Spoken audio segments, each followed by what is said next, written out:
Tonight I want to speak from a message called Fight Club. Does anyone in here know the first rule about Fight Club? You can just shout it out.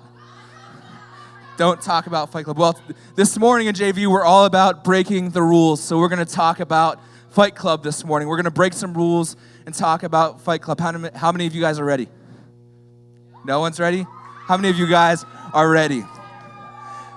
There we go. So, how many of you guys have ever been in a fight before? Anyone, not like a fist fight, but more of like a words fight, more of like talking to someone else type of fight? Well, I had two really good friends in high school, and they're still my best friends, but this one time I got this new Xbox 360 for my birthday. Come on, somebody. Xbox 360s are great, but I got it for my birthday. I got some new games, and we were playing Madden, and we were just playing, and we were having a good time, and my friend Jared lost, and his brother took the controller and sat it outside, and that night it rained, and it completely destroyed the controller, so I was super upset. And so the next day I see it outside when I'm going to get on the school bus, and I'm like, why is this on here? I go and take it and try to turn it on, and it's broken. So I text him, I'm like, hey man, you need to replace this controller, or I'm going to be super upset with you. So we got in this huge argument, which dragged one of our other best friends in. And we just got in this all-out argument brawl, texting each other, I don't want to see you anymore. I don't want to even see your face in school. I'll punch you if I see you in school. I don't want to be friends anymore. I hate you. I've never liked you. And sort of all those kind of words like that. So that ultimately ended up to our friendship being broke up for a few months. And I'll get back to this story later. But today, when we talk about Fight Club, we're going to talk about this fight that is our flesh versus our spirit.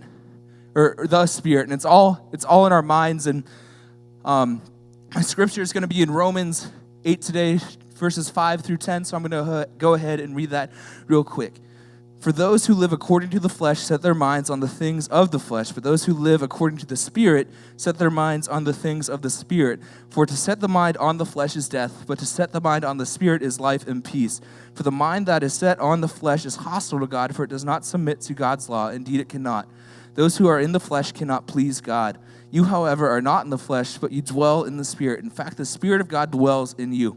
Anyone who does not have the Spirit of Christ does not belong to him. But if Christ is in you, although the body is dead because of sin, the Spirit is life because of righteousness. Let's go ahead and pray real quick this morning. God, I want to thank you. I want to thank you this morning that you're here. Your presence is here, Father, and that you just love us and you care for us and you want us to go more toward you instead of backing farther and farther away. And God, I want to pray for the Cleveland Indians that even though they've lost 2 in a row, that they just continue to win and make the World Series and beat the Chicago Cubs. And God, I also want to lift up the Cleveland Cavaliers now that it is almost playoff time, that they beat the Warriors and win the NBA championship again. In your name, amen.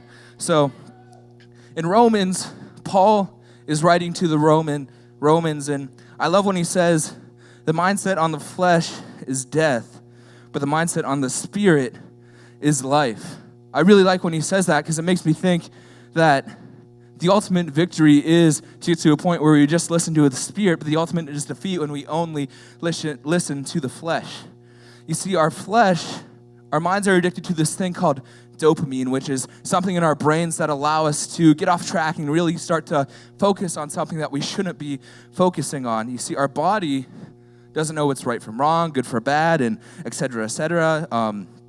But our live in the moment culture always promotes that our bodies want to follow that our flesh want to follow those things, but our bodies are idiots, and we just have to realize that our bodies want what's not right for us, but the Spirit wants what's right for us. You see, living in the flesh can be fun. It can be so much fun. You can get into parties, you can do all these cool things, but that ultimately leads you away and further away from God. Whereas if you're living in the Spirit, you get closer and closer to God. You see, there's a Spirit which is of God. And the verse says, the mind led by the flesh is death, but the mind led by the Spirit is life. And there are 2 leaders inside of each of us. It's your spirit and your flesh, but you have to realize what they're leading you towards. So I need Jenna to come up here real quick. Can we give it up for Jenna? Jenna, I'm going to have you come right here in the center and take the rope. So I need one boy to be my flesh. One boy to be the flesh for this illustration.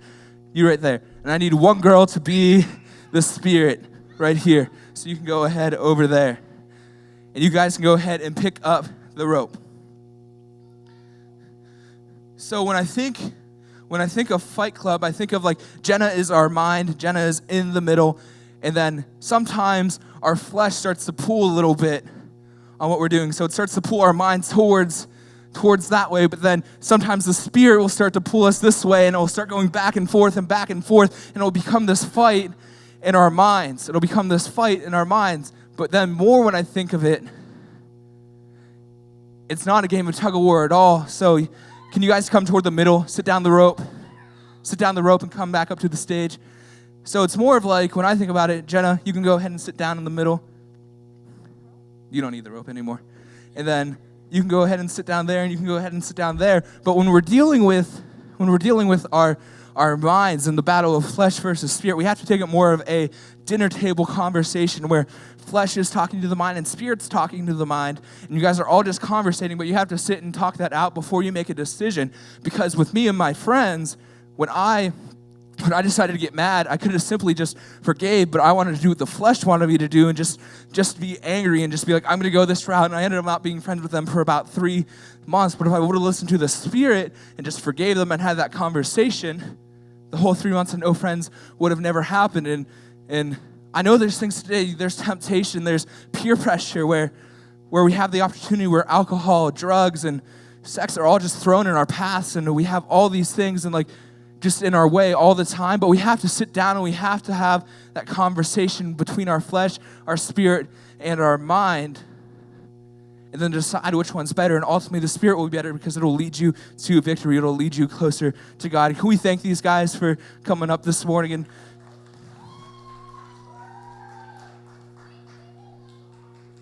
man, I want the band to make their way back up here, and we're going to go back into worship in a few seconds, but I still love in the scripture where it says, flesh leads to defeat, but spirit leads to victory. And that's something that we need to remember this morning, that when we feel like we're being pushed somewhere, when we feel like we're being torn somewhere, we have to sit down and have that conversation where it's like, what's better for me, God? We can't just make decisions on an impact, even though they might seem fun, even though they might seem like this is going to be the funnest thing ever, this is what I want to do. We can't do that. We have to take the time to think. We have to take the time to realize that our spirit is what's better, that the spirit is what better, because the spirit is what's of God. You see, we're going to sing the song Close, and it's probably one of my favorite worship songs of all time, because it goes, I want to be close to you. And that's one of the main lyrics, but that's it. That's simply it. For us to listen to the spirit instead of the flesh, we have to be close to God. And it also goes on to say in this song that nothing in this world compares to all that you are. And our flesh wants what's of this world. Our flesh wants to lead us toward the things of the world that aren't what God promotes, that aren't what we should be doing. But when we draw close to God, when we draw near to Him and say that I'm surrendering all to you and I'm going to be close to you, that's what gets us to the Spirit. That's what gets us to His love. That's what gets us to His grace. And you guys can go ahead and make your way back up front.